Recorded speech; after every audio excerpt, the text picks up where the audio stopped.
感觉灵魂被抽空，特别像是电话销售。打过去的时候，电话一响，浑身出虚汗，也会打到一些奇葩的电话。接到电话就破口大骂，就待在宿舍里面摸鱼。终于是离开了这个鸟不拉屎的会议房。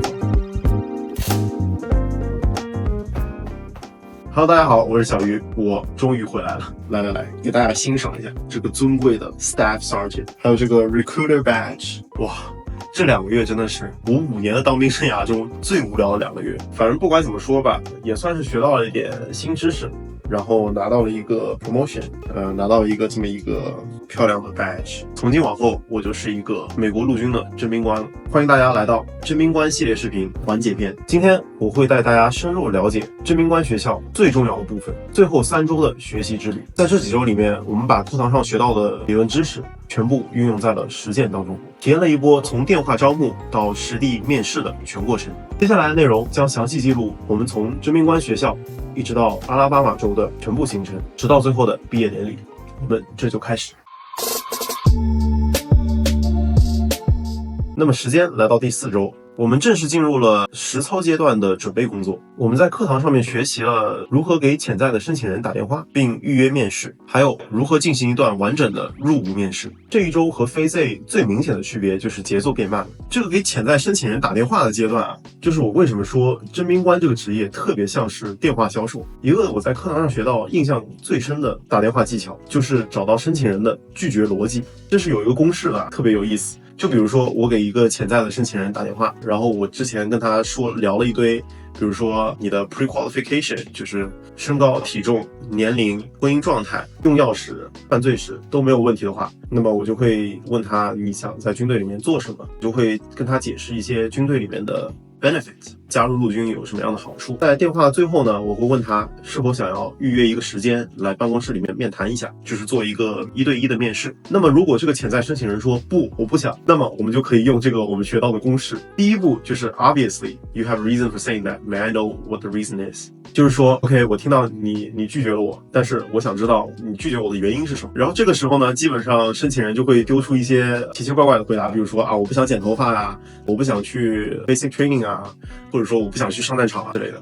那么我就可以用到第2步，就是 repeat， 重复一遍他们说的话，以不想剪头发作为例子。那我就可以说 OK, so you said you don't want to come in and see me because you don't want to cut your hair。 就是你不想跟我1对1面谈，就只是因为你不想剪头发吗？那对方可能会说，对，我就是不想剪头发，所以我不想跟你1对1面谈。那我就可以到第3步解决这个问题。那我就可以说 What if I tell you that you don't have to cut your hair, just to come in and sit down with me and discuss the army benefits？ 你不需要剪头发，你也可以来到 office 跟我1对1的面谈，你是不是还愿意来 office 跟我 explore 一下陆军的福利呢、好处之类的啊？听起来没什么问题，那对方可能就会说那如果说我进来我只是跟你面谈1对1对话的话，不需要剪头发的话，那我可以过来跟你面谈。这就到了第四步。好像缺了一步不管了，第4步还是第5步吧。共情，就是 I understand how you feel， 我明白你的感受。I felt the same when I first walked into my recruiter's office。 就我当时走进征兵站想入伍的时候也有同样的感受，我不想剪头发。一顿共情完了之后就确认预约的时间，就是 I have this day and this day available， 你想要在哪天来到我的 office跟我面谈呢？我们老师也说了不要说问一个 open-end question， 你什么时候有时间，那对方就有可能会给你一个说其实我没有时间之类的。你直接给他2个选项，就给他一个，比如说我周4下午有时间和周5下午有时间，你选个时间。那这样子呢，就会让申请人觉得做个选择，这样比一个 open-end question 更容易接受。这就是一个找到对方拒绝的点，一个排除 obstacle 的一个公式。这一点呢，也是我为什么觉得就是电话征兵的这个过程特别像是这个电话销售。因为我自己如果接到这样子销售的电话我自己应该是基本上是秒挂的，挺反感这种情况的。但是呢，没想到我现在自己也得做这样的事情。但不得不说这个方法听起来很扯淡，但它真的有用，这是最重要的。我之后会跟大家说为什么。当然我们老师也跟我们说了，这样子一个公式呢，也是只是教给我们的一个基础的死办法、笨办法。其实最重要的一点还是跟对方共情，你真正了解这个申请人他到底想要什么，然后以一个平等的态度站到对方的角度考虑他到底想要什么，建立信任，这比100个公式都有效。OK， 完了，接下来这1周呢，就基本上都是教怎么打电话，怎么做这个面试。然后教完课了之后，我们还有一个 evaluation， 我们同学之间2人一组，假装给对方打电话，老师在旁边给我们做一个评测。然后因为这个评测打电话一个人可能就需要15到20分钟，面试呢时间更长一点，一个人可能要半个小时左右。那我们一个老师带20个学生，总共10组，那光是这个评测呢就得做个2-3天。所以说这一周真的是特别的无聊，时间特别充裕，除了我自己要考试的时间，其他时候全部都是自由行动。所以基本上有2天时间我都没有去上课，就待在宿舍里面摸鱼，看一看 Monterey Park 周边的一些房子。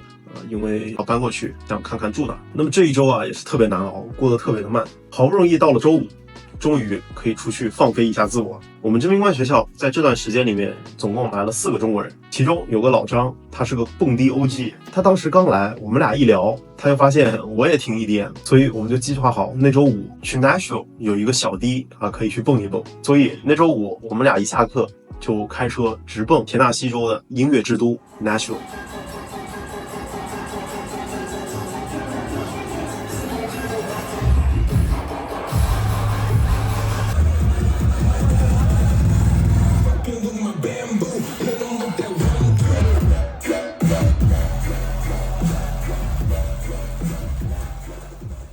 好，那么时间来到第5周，也是真命关学校的倒数第3周。从这一周开始我们就正式进入了紧张的电话招募环节。所有我们打的电话都是 live call， 也就是说给真正的潜在客户 leads 打电话。潜在申请人就太拗口了，我之后所有的 leads 我就说他们是潜在客户，真的跟电话销售一样。我们一个班分成了4个小组，一个小组会发到1台手机，拿到1叠姓名和电话号码。从每天早上9点上课开始，我们就拿着电话轮流给这个表格上的人打电话。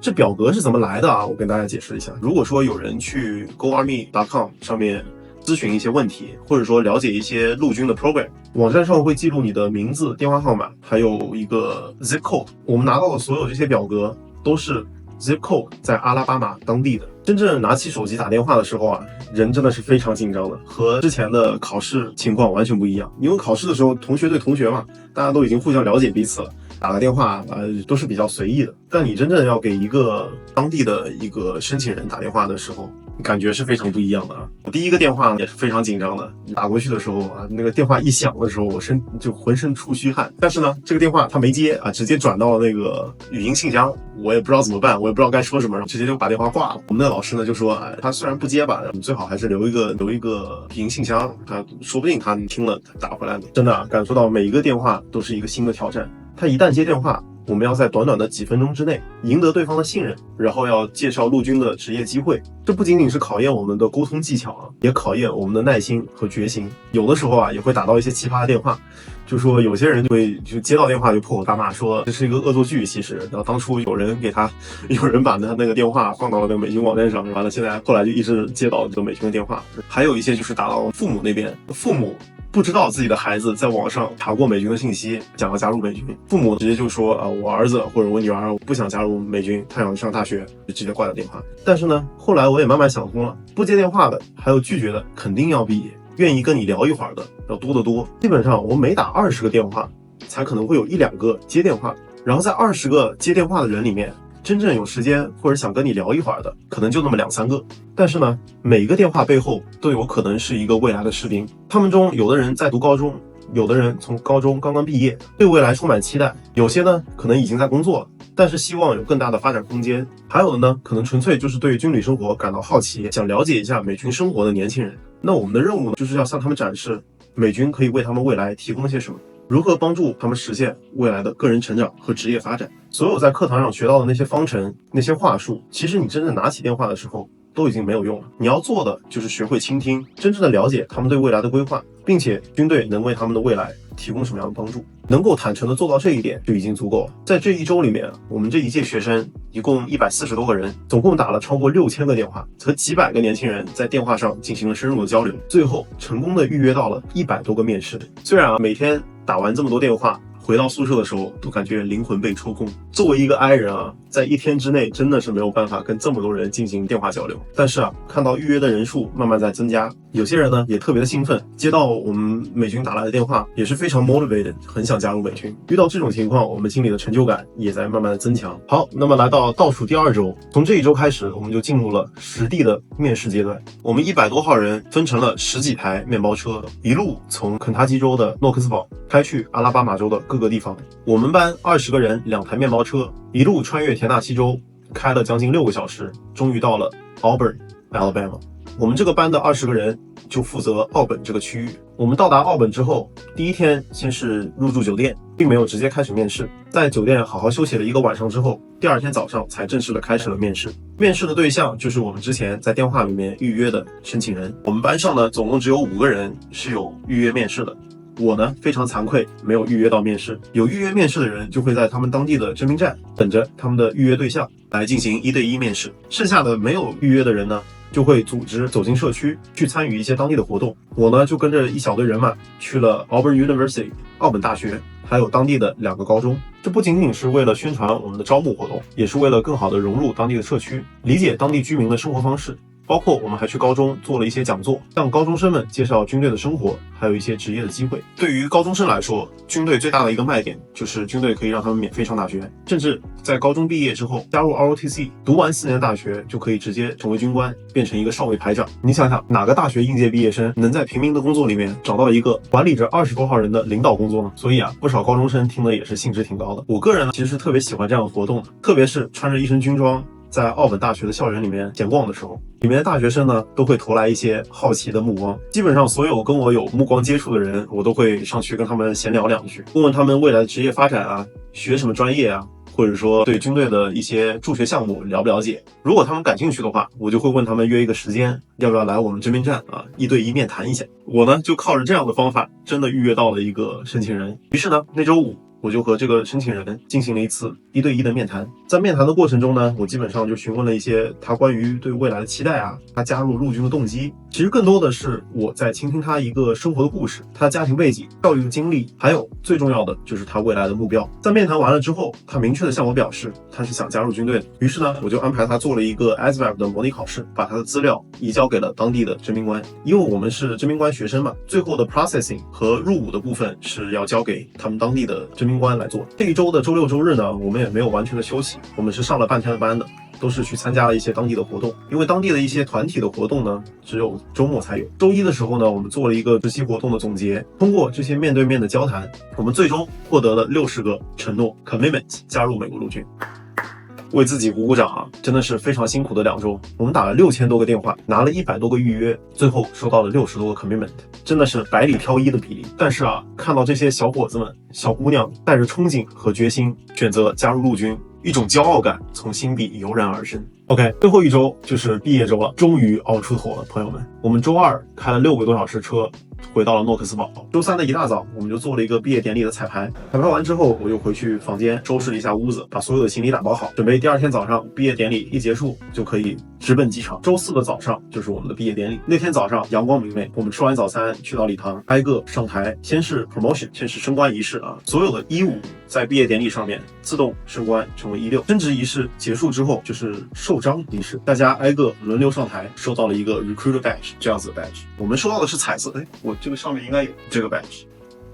背后这个军衔也得换一换。毕业典礼一结束呢，我就直奔宿舍，把所有已经打包好的行李拿到走廊。我们那边宿舍的负责人就会挨个房间来检查，确定宿舍清理干净了之后，我们就挨个去拿我们的毕业证书。拿到了毕业证书，我1秒都没有停留，直奔机场，终于是离开了这个鸟不拉屎的鬼地方。那么以上行程呢，就是我征兵官学校所有的内容，但这是我征兵官培训的结束，这也代表着我即将开始了新的旅程。大家现在也应该都知道，我在上一期讲过，我即将去洛杉矶的蒙特利公园征兵站工作。那么这件事情呢，也已经确定了，我会在6月10号开始工作。那么到时候在洛杉矶的小伙伴，欢迎来找我面基，也拜托在洛杉矶的朋友可以给我指明一条道路，给我推荐一些好吃的好玩的。前2周也是特别的忙啊，因为要 relocate， 所以说我要 clear post， 要找新房子，有可能还去洛杉矶买一套房子，所以说在处理很多事情。所以呢，上一周就割了大家一期视频，实在不好意思。我现在呢也放假了，直接放了30天，希望之后可以持续为大家产出高质量的内容。如果大家有什么感兴趣的内容，欢迎在下面的评论区告诉我。我会尽我所能把内容做出来献给大家。如果你喜欢我的内容，记得点赞、订阅、打开小铃铛，你就不会错过我的更新了。那么我们下期视频再见，拜。